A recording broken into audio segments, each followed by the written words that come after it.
biggest stories. Search Radyo Pilipinas on Viber and hop in to our community. Paano nga ba mag-register para magkaroon ng schedule sa Bagong Pilipinas Presidential Action Center? Narito ang mga dapat gawin. Gamit ang iyong mobile device, pumunta sa eGov.ph app.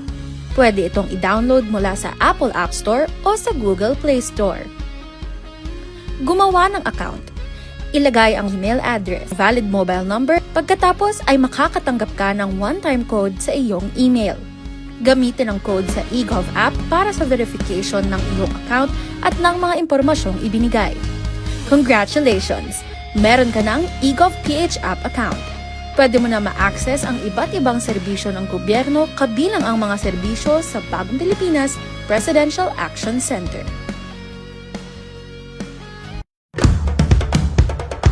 Ito ang Presidential Broadcast Service. Radyo Pilipinas. Radyo Publiko Ng Bagong Pilipinas para sa Bagong Pilipino. Naghahatid ng mahahalagang balita at impormasyon na guugnay ng pamahalaan sa sambayanan.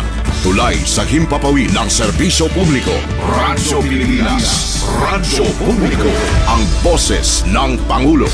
Sa Mega Manila 738. Radyo Pilipinas. Radyo Publiko.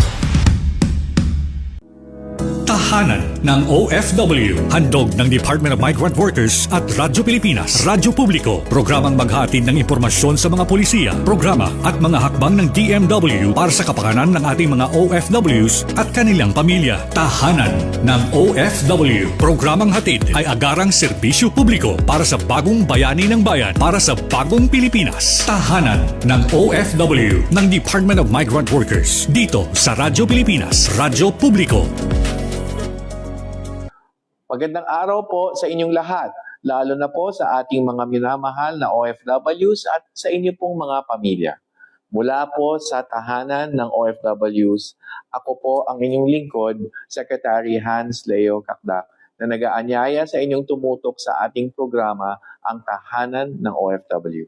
Mapapakinggan na po tayo tuwing Biyernes mula alas 4 hanggang alas 5 ng hapon sa Radyo Pilipinas, Radyo Publiko, DZRB 738 AM. Gayon din sa Radyo Pilipinas World Service. Sa pamamagitan nito, patuloy ang pag-aabot sa ating mga OFWs at sa pagpapabatid ng ating mga serbisyo at programa nasaan man sila, nasaan man po kayo sa iba't ibang panig ng mundo. Mapapanood din po ang programa sa opisyal na Facebook pages ng Radyo Pilipinas at ng Department of Migrant Workers. Bukas po ang tahanan ng OFWs para sa ating lahat. Sama-sama po nating pakinggan ang mga kwento ng ating mga bagong bayani sa ilalim ng Bagong Pilipinas ng ating mahal na Pangulo Ferdinand Marcos Jr. Alright, kumusta kabayan? Tuloy po kayo sa tahanan ng OFW, hatid sa inyo ng Department of Migrant Workers. Magandang umaga, magandang tanghali, magandang hapon at magandang gabi sa lahat ng OFW, saan mang panig ng mundo. Ako po ang inyong lingkod, Asik Venny Ligaspi ng Department of Migrant Workers, Land-Based OFW Concerns. At ako naman po si Jel Miranda ng DMW Strategic Communication Service. Narito na ang programang tatalakay sa mga kwento at magiging tulay para sa mga serbisyo at programang laan para sa ating mga bagong bayani. Ang ating programa ay masusubaybayan tuwing Biyernes alas 4 hanggang alas 5 ng hapon. Live dito sa Radio Pilipinas 1 at sa official Facebook page ng Department of Migrant Workers. Sabayan din tayong napapanood sa TV Plus Channel 3 at Apordabox Channel 45 to 49. Magandang araw, Ms. Chel. Magandang araw, Asik Venny, at sa lahat po ng ating taga-subaybay. Samantala, narito na ang mga mahalagang kaganapan sa loob at labas ng bansa. Ito ang Balitang DMW. Balitang DMW. Nagpaalala ang Department of Migrant Workers or DMW sa mga OFW at kanilang pamilya na umiwas sa mga mapanlinlang na cargo forwarders na sangkot sa maling paghawak at pagkuha ng kanilang balikbayan boxes. Katuwang ang National Bureau of Investigation or NBI, nagbabala ang DMW na huwag makipag-ugnayan sa Makati Express Cargo o sa mga kasusyo nitong nasa ibang bansa. Layunin nitong maprotektahan ang OFW at maiwasan ang iligal na operasyon sa mga balikbayan box. Pinapayuhan din ang mga OFW at pamilya na regular na i-verify sa Bureau of Customs o BOC ang estado ng kanilang freight forwarders para masiguro na mapagkakatiwalaan ang serbisyo. Sa ganitong paraan, maiiwasan ang maling paghawak at panlilinglang sa mga balikbayan box. Samantala, sa iba pang balita, formal nang binuksan ang bagong DMW Provincial Office sa Baler, Aurora. Layunin nitong mas mapalapit ang serbisyo at proteksyon sa mga overseas Filipino workers at kanilang pamilya sa lalawigan ng Aurora. Ito ay bilang bahagi ng patuloy na pagpapalakas ng serbisyo ng ahensya, alinsunod sa utos ni Pangulong Ferdinand R. Marcos Jr. Sa pamamagitan ng bagong tanggapan, mas magiging mabilis at epektibo ang pagbibigay ng assistance, welfare support at iba pang kaugnay na programa upang mas mapabuti ang kalagayan ng migranteng manggagawa sa Aurora at mas mapalapit ang serbisyo sa kanilang komunidad. At sa pagpapatuloy ng ating balita, nagpaalala ang Department of Migrant Workers sa publiko na mag-ingat sa mga scammer na gumagamit ng peking email at nagpapanggap na si Secretary Hans Leo J. Kakdak para mag-alok ng peking trabaho sa ibang bansa. Iginiit ng DMW na ang email na kakdak.dmw.gov.ph@gmail.com ay hindi opisyal na email ni Secretary Kakdak. Ang peking account na ito ay maaaring magbigay ng maling impormasyon at makapanluko sa mga OFW at kanilang pamilya. Nilinaw rin ng DMW na hindi sila ang nag-a-announce ng overseas job opportunities o nagsasagawa ng proseso para sa trabaho abroad gamit ang email or social media. Pinapayuhan ang publiko na agad i-report sa mga otoridad ang anumang kahina-hinalang job offers na natatanggap mula sa email or social media. Huwag makipag-ugnayan sa mga hindi beripikadong accounts para maiwasan na mabiktima. Muling pinaalahanan ng DMW na makipag-ugnayan lamang sa kanilang official na Facebook page at website para sa mga opisyal na impormasyon at anunsyo tungkol sa trabaho abroad. Pinuri ang 19 na Pilipinong tripulante ng Greek merchant vessel na Simona Eagle dahil sa kanilang kabutihan at husay ng pagliligtas sa Finnish solo rower. Nailigtas nila si Jari Saari sa gitna ng malakas na bagyo habang siya ay tumatawid sa South Atlantic Ocean mula Cape Horn papuntang Cape Town. Sa loob ng 36 na oras na palutang-lutang sa sirang bangka, naabot siya at nailigtas ng Simona Eagle habang nasa peligro ng hypothermia. Sa kabila ng masungit na panahon, malakas na hangin at alon na higit sa 7 metro, matagumpay na naisalba ng mga Pilipinong marino si Saari. Sa kanyang pagbisita sa Philippine Ambassador sa Finland, taos-puso nagpasalamat si Saari sa mga Pilipinong marino na kasama niya sa barko sa loob ng 7 araw. Pinuri niya ang kanilang pag-aalaga, kabaitan at husay sa pagtulong. Kinilala naman ng Department of Migrant Workers at Philippine Embassy sa Finland ang mga Pilipinong marino bilang huwaran ng profesionalismo at malasakit na nagdadala ng magandang imahe ng mga Pilipino sa buong mundo, lalo na sa panahon ng krisis.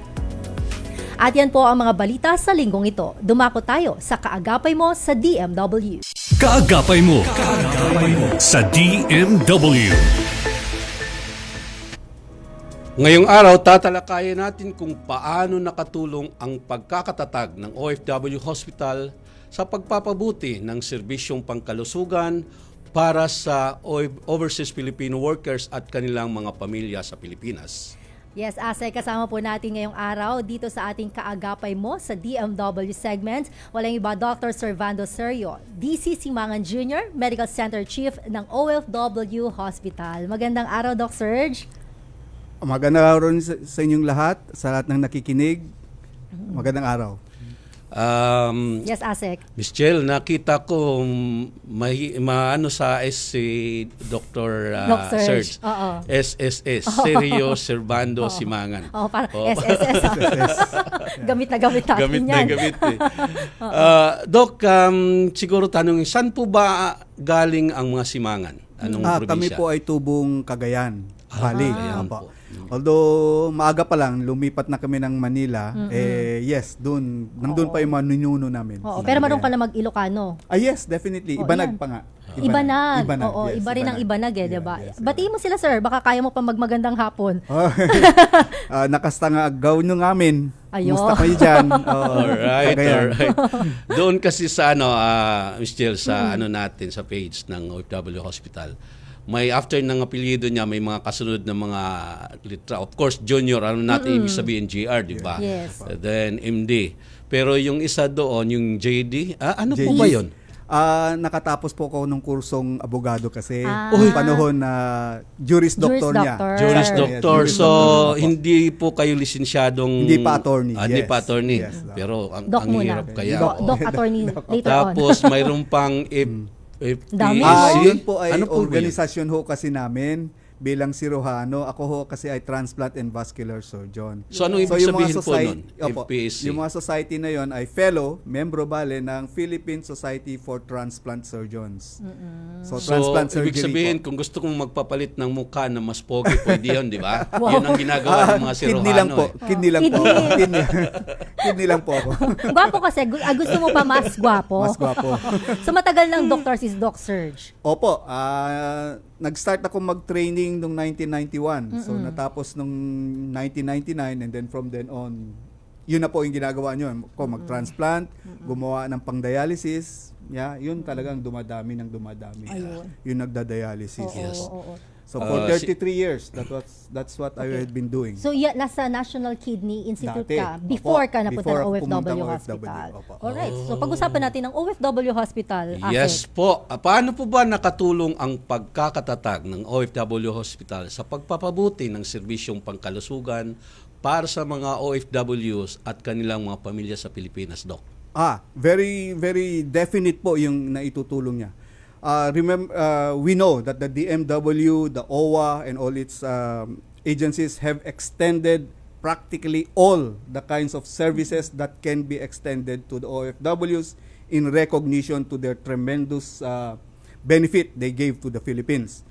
In order to make it complete, pati hospital na po, pati health, tinatag na po ang OFW Hospital, the only one in the Philippines and maybe the only one in the whole world. That has been established specifically for this very unique demographic of OFWs and their family. So pagbubuo lang po yun from PBBM who ordered it and to Secretary Hans Kakdak who made sure that everything is being provided.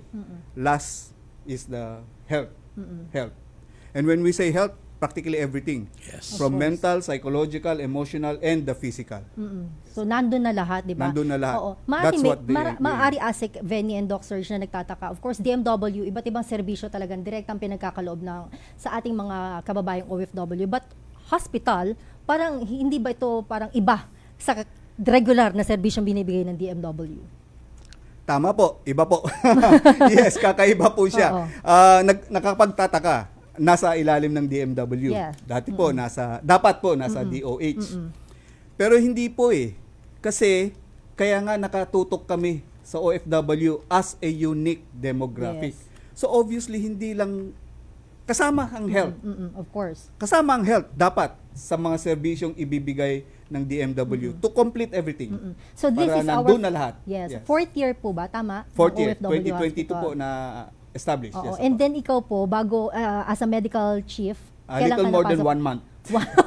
Wow, congratulations, sir. Thank you. Happy Mansari. Maraming mga challenges Of ngayon si course. Doc kasi kagaya na sabi niya, unique ang demographics ng mga OFW.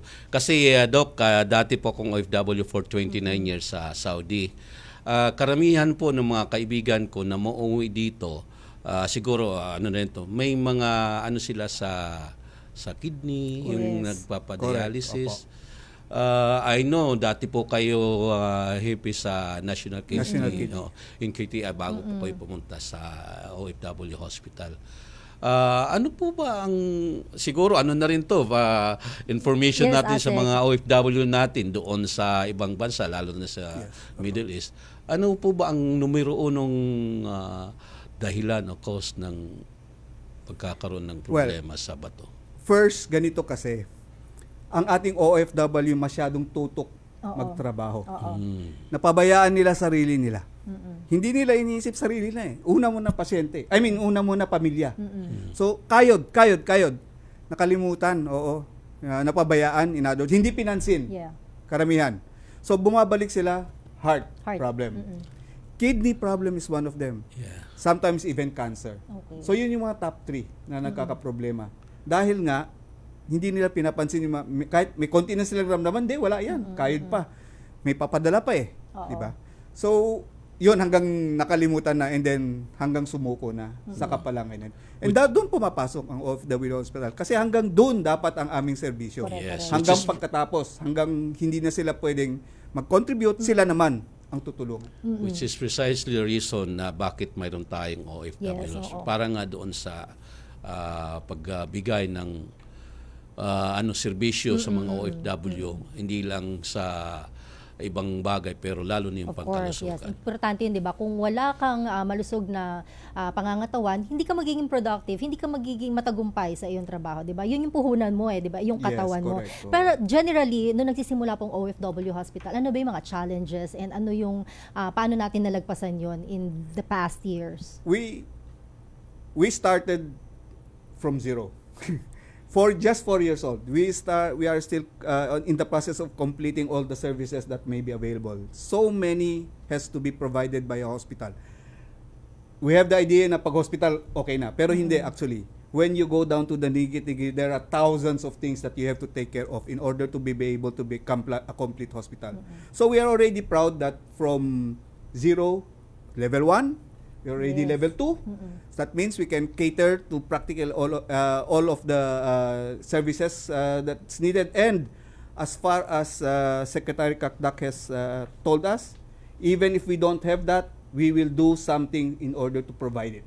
Hindi magiging problema ng pasyente o ng OFW. Problema ng DMW. Kung merong kailangan, kung wala, kaming gagawa ng paraan.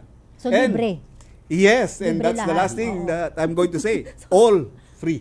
Yan. All free. Oo. Doc, of course, going back 4 years ago hanggang ngayon, ang laki na po na nakita nating siguro, sabihin na lang natin, yung turnaround, yung turnover ng mga pasyente. Last 2025, ilan po ba ang nagserbisyuhan sa outpatient ng OFW Hospital at the same time sa inpatient din? Yes, to the credit of the OIC, previously, Dr. Maglaya, he practically doubled the capacity of the number of services that were rendered. In terms of outpatient visits, it's 300 or more a day. Oh. In terms of the services that were provided, this is not the number of patients, okay, but the number of services that were provided, 124,000 Wow. ang nagawa for the OFWs. This might not be the number of patients, but the number of services. Yes. So just to make things clear, kasi sobra naman dami nun. X-ray, ultrasound, CT scan, may problema pero ibibigay namin. Lalo ng respiratory, the census of the respiratory services, 20 times the previous year. And then now, we are also admitting. We have done several, initial Yes. surgeries done in the hospital. Our admissions, from the dating 30 capable, we are now at 70. We are aiming at 100 na number of patients na ma-admit. Ganun So, karami. it's going up. I mean, we expect it to go up exponentially. And kayang Yes. i-accommodate. We have to. Basta, Doc, yung opisina ko po sa Land-Based OFW Concerns, kami po yung nag-endorse ng mga pumupunta. Not lang kami, pati of course yung mga regional offices natin. Pero may mga pumupunta ng mga OFW and family sa opisina para kailangan in-endorse. And thank you so much sa mabilis na aksyon at mabilis na pag-aasikaso sa ating mga OFW. Actually, Balik tayo, nabanggit from level 1 to level Level 2. Ano ba ang bintaha o added value ng level 2 hospital as compared sa level 1? Yes, sa level 1, we have the minimum of the consultations, laboratories, and the number of beds. Okay. When we got into level 2, that means practically all Okay. laboratories are available, all radiological tests, and the others, including the number, the availability of operating rooms, obstetric operating rooms, minor operating rooms, and then increase from less than 50 to above 50 up to 100 beds available for admission. And actually, yes, I was going to say, we have to thank DMW and OWA because they are the ones who actually promise to bring the patients to us. Wala kaming capability pumunta, pero sila ang naglalapit ng mga pasyente sa OFW. Yes. So, thank you. Oo nga. Thank you. Pero, of course, Doc Serge, 4 years pa lang. Yes, Pero ano yung pinaka-consider nyo na tagumpay nito or milestone na maituturing? Because we have been little by little improving and improving. It may be a very difficult and very big leap from level 3 to level 2 to level 2 3. to 3, yeah. But at level 2, we provide already everything Yeah. that the OFW needs, and not only that, to the support of DMW, kami ang gagawa ng paraan para yung hindi wala sa OFW, makukuha pa rin namin for the OFW. Anywhere, gagawin namin.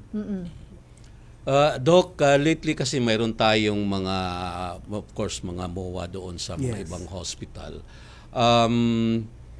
Kung mayroong serbisyo at this point in time na hindi natin mako-cover sa OFW hospital, ang pagkakalam ko, nire-refer po natin yun sa... Paano po ba ang proseso, yung arrangement?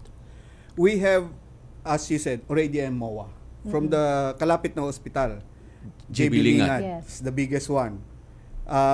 The city of San Fernando has. And then recently, I hope we don't have a MOA yet, but the city of San Fernando established an infirmary Yes. for their own patients. And with the personal communication between me and the mayor is that we will help each other. And then we are very willing to do that. And yes, once something is needed from outside, we take care of it, coordination, transport, and payment. Yun. Sa amin ho, lahat yun. Lahat na talaga. Lahat yun, yes. Okay, Lahat yun. Asek and Doc, meron tayong message or comment from our FB Live mula kay Teresa Aguilar Landicho. Sir, sana magkaroon na po yung apply kong medical assistance para sa chemotherapy ko. Ako nagkaroon ng breast cancer. Sana po dumating ng apply ko para makatulong na pambili ng gamot. Sobrang hirap pong lumaban sa cancer. So, saan po ba siya maaari makipag-ugnayan? Okay, thank you, Ma'am Teresa. Tungkol po doon sa financial assistance na inyo pong final, at this point in time po ay atin pong tinitingnan po, nire-review po ng atin pong kagawaran yung guidelines para po sa mga ganyang nire-request para tugma po doon kung ano yung mga hinihingi na or ng compliance para sa COA at saka of course yung yung budget para doon sa ganyang mga assistance.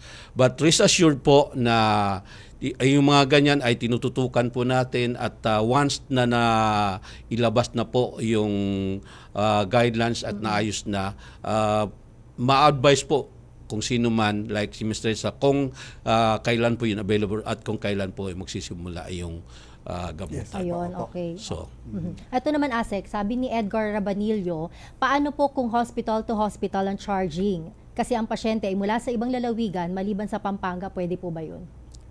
I understood kanina, nasagot na po ni Doc Serge na ganun po, it's a charge. May usapan po, may mga like JBL at saka yung OFW, charge tayo ng GBL para isa-settle na lang ng OFW hospital. But I just would like to add na 2 weeks ago ang naging po natin speaker sa FRC, yung flag raising ceremony is no less than the Secretary of Department of Health, Secretary Ted Herbosa. At yun nga, doon napag-usapan na hindi lang po, bawat DOH accredited hospitals ay mayroong mga OFW ward. So yung list na yun, nakuha na rin namin para of course doon sa mga kababayan natin na malayo sa Pampanga, we can always refer doon kung saan sila para mabigyan ng karampatang tulong medical doon sa hinihingi nila. Ayun. And of course, Doc Serge, siguro paano ba talaga makakatulong ang OFW Hospital sa mandate ng DMW, of course, to serve the people? Yes, just a little bit of answer to the previous question.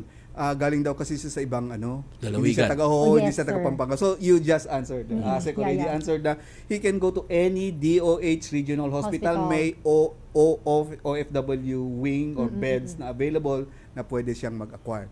They can also they have also help from the Action Fund. Yes. If they go to the DMW regional, they go get also some support from the OWA itself, and then they have also some support from the PhilHealth itself through YAKAP. Yes. So Okay. yun lang po. Okay. So now ito ay talagang ine-aim namin ma-provide Yes, yun. yes. In fact now, 'di ba, Asek, they just inaugurated the cancer. Yes. Oo.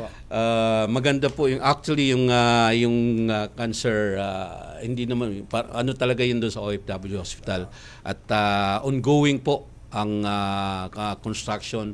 Hopefully Kailan ilo-launch? ang dami pong daming nag-aantay kasi maganda pong serbisyo Yes, to yes. kagaya ng sabi ni Doc kanina sa tatlong nakita na cancer is one of those so yes po looking forward na po yung mga OFW dyan sa cancer center natin. Ano po ang mga nakikita niyong proyekto o mga programa na maaari nating ilunsad o kasalukuyan na binibigay para mas lalong mapalawak ang serbisyo ng OFW Hospital at siyempre mapanatili yung kalidad ng pangangalaga po sa kalusugan ng mga OFW. Opo, no. So the cancer, we are trying to do something about it. And then the cardiovascular problem, which is actually the number one killer of the yung heart problems. Well, we can address that if when we are already going to. There's a pretty strong cardiology section already. Yeah. So we have to enhance that. And not only that, including the diagnostics as well as the rehab. And maybe in the near future, yung catheterization, bypass, etc. But the one, unfortunately, I will say it's unfortunate at medyo sad ako. Pero the one thing that is already being sort of responded to is the epidemic of kidney problem. Failure. It's epidemic practically the whole wide.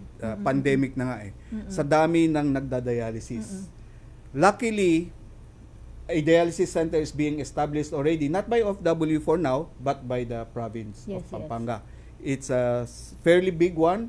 We're just waiting for it to be finalized. If not, then included in the cancer center, if necessary, is a dialysis wing. So hopefully we will be able to provide that, especially now that the PhilHealth covers it completely. So kasama pa rin yun. No balance billing pa rin. Yes. Okay. Yung, di ba, of course, galing kami dyan last week yata yun, Doc Serge, nagkaroon tayo ng dental and, Yes. medical Yes, surgical mission, opta mission, and dami-dami na pinangunahan, of course, ni First Lady Liza Araneta Marcos. And then, meron kami mga nakikita din under construction pa. Can you discuss further ba dun? Sa ano pa yung mga... Yun po yung cancer Yun sa center. yung cancer. Yes, Okay, yun yung oo. cancer center. And then last year, Opo. sir, di ba parang mayroon tayong successful operation? I think surgery ba yung ginawa doon? I know of the fistula. Yeah. Opo. Yes, the So, fistula yun yung operation. first yata na Yes, surgery okay. na ginawa sa Yes, hospital. Alright. Okay. And then, with the, of course, mga private sectors na katuwang din natin, iba't ibang mga organizations din po ang katulong natin para, of course, hindi madali yung pagkakaroon ng hospital. Of course. Diba? Yung mga supplies, etc. Yes, So, saan nanggagaling yun, Doc? Ganito, we are asking for, we are just finishing the procurement cycle. Okay. And to my surprise, there are thousands. Thousands upon thousands of necessity for the hospital to run. And then there are hundreds of people that are necessary. And then there are also those na they find greener pastures, which exacerbates our problem. So yun lang. We are going through it. We are going little by little. We are taking them one at a time. Parang eventually, we will be able to complete all the necessities of a hospital. Ganon, oo nga. Go, Asek. Okay. Actually, marami pa tayong gustong itanong Oo kay nga Asik eh. di ba? Oo. Kay- Pero kulang yung oras natin. Any future plans, Doc Serge, sa OFW Hospital? Baka meron din kayo upcoming events or ano pa? Wala Activities? naman, but we will be joining the DMW for the Women's Month. We alright. will have lectures on women's health Okay. sa DMW itself. Okay, may ibang meron din mga activities in the OFW themselves, so if they want to come, that's one. The other one is, of course, as you mentioned already, there would be more medical missions, for specific problems para talagang minsanan Yan. tapos lahat. And then, as I said, yung cycle of procurement is already ending. So hopefully, mapoprocure lahat ng mga kailangan namin. And even the staff.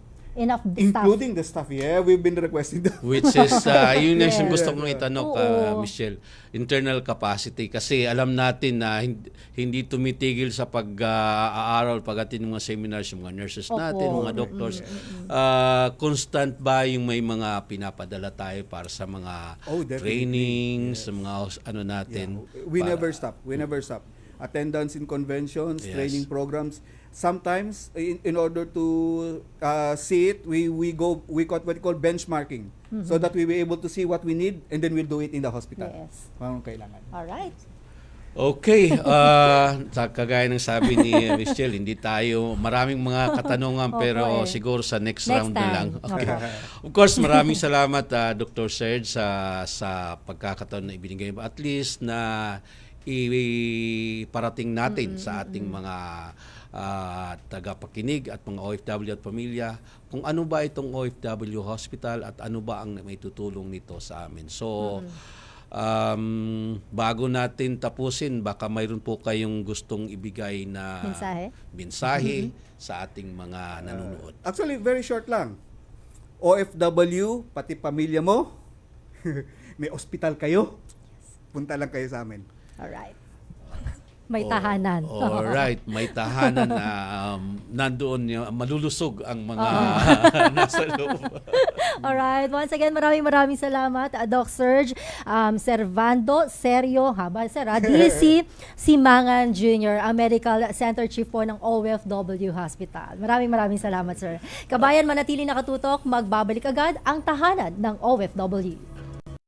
Tahanan ng OFW ng Department of Migrant Workers dito sa Radyo Pilipinas, Radyo Publiko.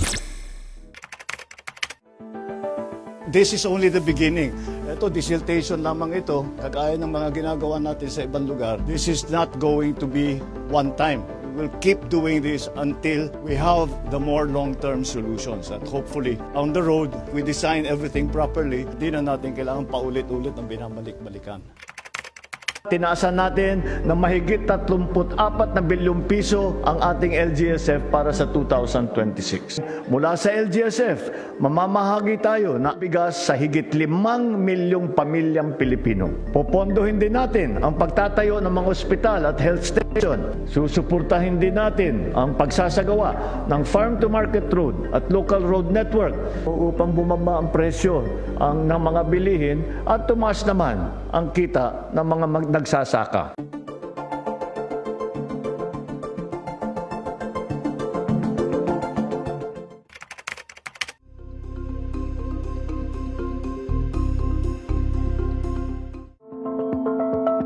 Sa loob ng command center, dahil po nagpalipad po tayo ng satellite, mas maaga ngayon nating natutukoy kung kailan magpapakawala ng tubig, kailan dapat maging handa sa pagbaha, at kailan dapat magbigay ng babala sa ating mga komunidad na magiging apektado. All member states share the aspiration that ASEAN should return to its old role of being a global economic driver.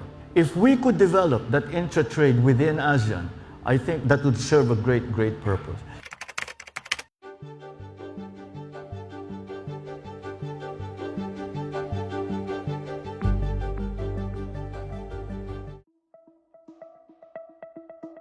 Etong bagong repacking center, puro makina na. Hanggang 30,000 kaya nila a day. Magandang araw, si Ding Dong Dantes po ito. Kapag may nag-aalburutong bulkan, meron akong reminder sa mga dapat nating gawin. Tandaan lang ang MMG. M. Makinig sa payo ng mga otoridad. Huwag na magpapaniwala sa sabi-sabi. Lalo na sa fake news. M. Mahinahon na lumikas. Bago umalis, isara muna natin ang mga pinto at bintana para hindi pasukin ng abo ang inyong bahay. G. Go bag. Make sure na may nakahandang emergency go bag na may lamang damit, gamot, pagkain, tubig, pera at face mask. Madali lang tandaan, hindi ba? Mag-MMG ka lang kapag may nagbabadyang pagputok ng bulkan. #panatag ang may alam. Maging panatag Pilipinas.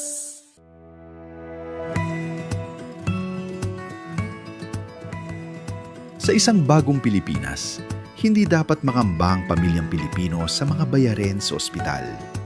Kaya naman sa Zero Billing Policy, libre ang inyong paggamot sa lahat ng mga Department of Health hospitals. Mapa-inpatient, outpatient, o emergency services. Isama na rin ang mga mamahaling gamot, lab tests,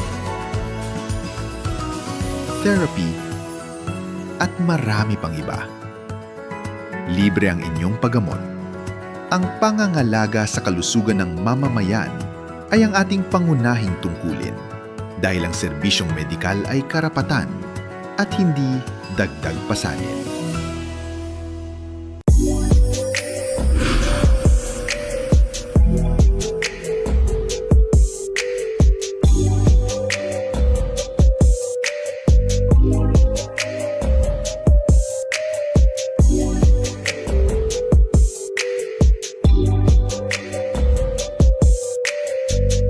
Dear Kuya Aboy, di ba?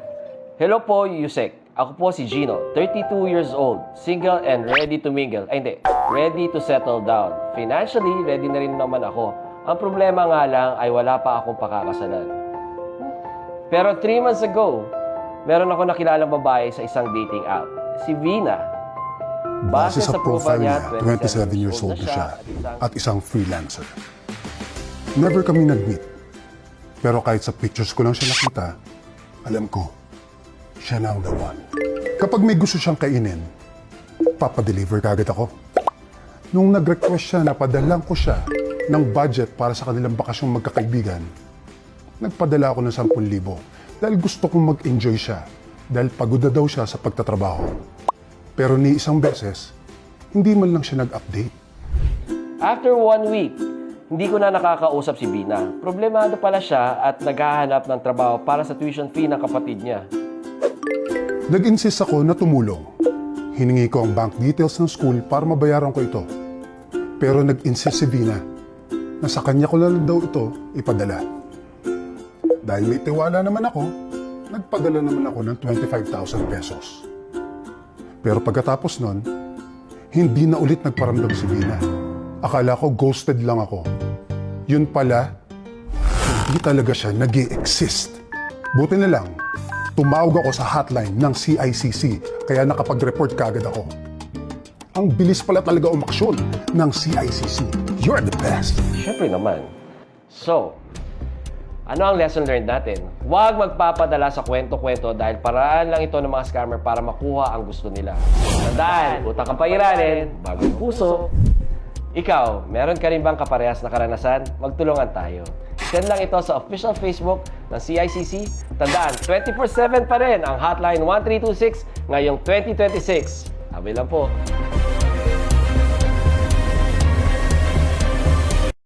Tahanan ng OFW ng Department of Migrant Workers dito sa Radyo Pilipinas, Radyo Publiko.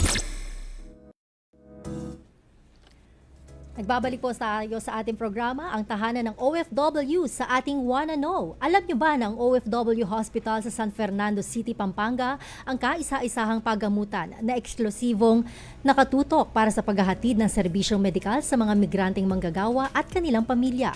Itinatag ang pagamutan noong May 2, 2022 na dating nasa ilalim ng Department of Labor and Employment o DOLE bago na ilipat sa superbisyon ng Department of Migrant Workers o DMW noong April 2023. Nitong 2025, umabot na sa halos 125,000 patients ang naserbisyuhan ng ospital at nakapag-uwi ng prestihiyosong parangal bilang Philippines Public Facility of the Year Health Category sa Gov Media Awards noong June 19, 2025 sa Singapore. Samantala, narito na ang ating Ikwento Mo, Kabayan. Ikwento Mo, Kabayan. Isang proud OFW na sa kabila ng mga hamon, naging inspirasyon siya sa marami sa pamamagitan ng kanyang dedikasyon sa entrepreneurship, pagtulong sa kabataan at pagbuo ng isang makabuluhang komunidad. Makipagkwentuhan tayo kay Kabayan Mary Ann Katipon, ang CEO ng Tambayan Cafe. Ito po yung first 2D cafe sa New Brunswick, Canada. Kumusta, Kabayan Ann? Hello po. Mabuti naman po. Kamusta po kayo? Kamusta? Magandang hapon po. Oo nga. I think madaling araw sa kanila. Asek. Oh, parang hindi pa yata naghihilamos si fresh na OFW fresh yan. Okay, paano ka ba naging OFW, Ma'am Ann? At ano yung mga naging hamon sa iyo nung nagsisimula ka pa lang? Nagsimula po ako maging OFW po bilang office girl sa isang travel agency back in the Middle East po noong 2009. Nag-serve po ako ng mga kape, tsaa sa mga visitors po. Sa mga pumapasok sa office namin. Then eventually po, they promoted me sa receptionist. Then nag-start lahat doon sa experience na yon. And eventually po, nakakuha ko ng mga work na mas mataas na posisyon dun sa kung saan po ako nag-start. Being office girl. Okay. So sa Middle East yon, bago ka, anong year ka napunta ng Canada? 2018 po.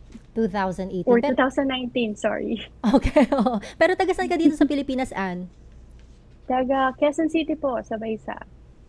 Okay, malapit lang siya. Taga Baysa, Quezon City. Lakarin na lang natin mula dito. sayang ko nandito yung cafe niya, di ba? Okay. Okay. Kwentuhan mo naman kami dyan sa negosyo nyo. Tsaka, ang ganda ng pangalan, Tambayan. Tambayan di ba? Tatambay ka talaga literal. Tatambay ka doon. No? Paano nagsimula? At saka, of course, bakit mayroong 2D? Mayroon bang 1D yan, 2D, 3D o 4D? 2D po kasi ano po siya, para siyang comic book. So it's a flat color na basically black and white po. Na-inspire kami kasi sa mga 2D cafes from Korea, Japan, and everywhere. Actually, meron din po marami dyan sa Pilipinas. Tambayan Cafe kasi po, actually, meron po kaming hideout city. It's our rental properties po dito din sa Canada. We incorporate po yung Tambayan sa hideout. Parang tinagalag lang naman yung hideout sa Tambayan. But yeah, it's a hangout place. So, nag-start po kasi yung idea. Kasi nung dumating po kami dito sa Canada, back in the Middle East, we love going places po We travel as much as possible every weekend because sa Middle East, we only get Fridays off. Wala. As in, 1 week lang in 7 days. Or 1 day lang sa buong linggo. Yung kids ko, they love milk teas. My husband loves coffee. Parang yun na yung daily dose niya everyday. Pero ano yung uniqueness ng inyong mga sinaserve na coffee? Specialty drink po, yung mga lattes namin, proud to say na yung mga ingredients or yung mga mixes po namin for milk teas are originally and curated po namin na hindi po namin hiningi kahit kanino. Wow. So I don't have any experience po in bubble tea industry, pero dahil sa yung mga anak ko, they love really yung milk teas. So sa bahay, lagi kami nagtitimpla ng kung ano-ano lang, tas gusto nila. So doon nag-start yung pagsimula namin ng bubble tea. That's why we combine the coffee and the bubble tea. And 2D Cafe, ayan, as you see po, very very unique po siya. Wala po kasi siya dito sa New Brunswick. Meron siya maybe in Toronto, sa mga big cities, but you have to travel like 16 hours. So the idea, we thought like bringing the city vibes outside the province here po sa New Brunswick. And then, 2025, ASEC kasi, tinanghal po siya bilang Young Entrepreneur Winner and Newcomer Finalist. At this year, nominated naman kayo sa 5 categories at Canadian SME National Stage. Siyempre, congratulations with that. Pero ano yung pakiramdam na kinikilala ka at ang iyong negosyo? And of course, as a OFW. I am very blessed and grateful po sa lahat ng nangyayari. It's really happening so fast. Pero po, super happy and blessed. I cannot thank much, lalo na sa taas kasi without His guidance, without our prayers, hindi lahat to mangyayari kasi. We only prayed na i-guide niya kami, but He gave us more than that. Okay, nabanggit ka kanina yung advocacy is doon sa mga kabataan at doon sa komunidad. Paano nakakatulong experience nyo bilang OFW sa pagtuturo doon sa mga kabataan at saka doon sa community? Yes, being a former OFW and now as an owner of the Mayan Cafe, my experience abroad is not just about making money. It is a story I can share to inspire others fulfilling their dreams, showing you the strong determination, especially ang buhay bilang OFW. There's a lot of challenges, there's a lot of sacrifices, and bravery in traveling to an unfamiliar world is not a lack of fear, but acting in spite of it. Like, you have to adapt, to adjust and embrace new cultures, perspective, and personal growth. It also involves leaving your comfort zone and navigating the unknown and independence, like fostering independence while building resilience. It's really hard. So confronting to unknown, like independence growth, ang daming nangyari. So, ang daming struggles, pero syempre, di ba, later on, nakikita mo kumbaga, ano yung purpose mo? Di ba, nakapagtayo siya ASEC ng kanyang sariling negosyo sa Canada, kung saan akala niya, parang ibang mundo para sa kanilang pamilya eh. Pero yung kinikilala sila, and then, awardan ka na, iba't ibang recognitions na. So, nakaka-inspire. And bukod doon, meron kang kasing, parang webpage ba ito, na nagtuturo ka din sa ibang mga immigrants? I created this page as Mrs. Immigrant po to pay forward sa blessings na nakarating kami dito sa Canada. Kasi po, dun sa mga aspirant na OFW na gustong mag-Canada, especially dun sa mga hindi alam kung saan magsisimula. Kasi kami po, we landed Canada like DIY talaga eh. With His guidance talaga, we're super blessed. So sabi ko sa asawa ko, pag nakatungtong talaga tayo sa Canada, gagawa ako ng Facebook page, sabi ko. By the way, hindi po ako licensed consultant. I'm just sharing the experience na naranasan namin. So, hindi mo kasi alam kung kanino ka magtatanong, kung anong information ang kailangan mo, kung ano ba talaga yung buhay Canada. So sabi ko, through this page, sabi ko, I will pay forward. So through that page, through that platform po, nakatulong kami ng mga maraming Pilipino na actually hindi ko kilala, na naging kaibigan ko. Dahil shinare ko sa kanila yung kung saan ako nag-apply. And direct person, contact person kung saan sila mag-a-apply. And I'm so super blessed na through me, parang nabigyan sila ng hope. Kasi madami kasi talagang information out there na hindi mo alam kung saan mo sisimulan. Yeah. Yes, thank you po, Ann. Actually, wag mo rin kalimutan na i-share yung page ng DMW. Yes. Kasi importante na yung mga nagtatanong sa iyo is dadaan talaga sa tamang proseso. Kasi sabi mo nga, hindi ka naman consultant. Baka in doing so, mayroong ibang bigla na lang naging very entrepreneurial, dumiretso sa sarili niya na nagkataon ng problema. So, i-share mo na rin yung page ng DMW sa page nyo para kung may mga questions sila about how to work legally in Canada or anywhere in the world, may mga tanong sila doon, masasagot po natin. Yes po, sure po. Alright, so maraming salamat at pwede na matulog uli si Ann. Oo. Baka may message sa ASEC. Ayun nga, gusto kong balikan yung sinasabi niya kanina, yung parang lahat wala talaga. Nagsimula siya, parang mayroon akong nabasa na risk taker daw are very successful. So, kaya ka matagumpay dahil hindi mo inintindi na baka ganito, may mga ganon. Go lang ng go. Kaya ganyan ang nangyari. So, congratulations and sana marami ka pang matulungan sa ating mga kababayan na nandyan ngayon sa Canada at mas lalo pang lumago ang advokasya mo para sa ating mga kabataan doon at saka yung pagtulong sa komunidad. At sana makatambay tayo sa tambayan niya. Oo. Di ba? Alright. Ann, sige, huling-huling hirit na lang. Wala na tayong oras. Batiin mo na yung mga gusto mong batiin. Thank you so much po for the opportunity being featured here po, no? And being interviewed by ASEC and Miss Chel. Hello po sa mga family ko dyan sa Pilipinas, yung mga nanonood, yung mga barkada ko, Domens. Yung asawa ko nanonood. Hi.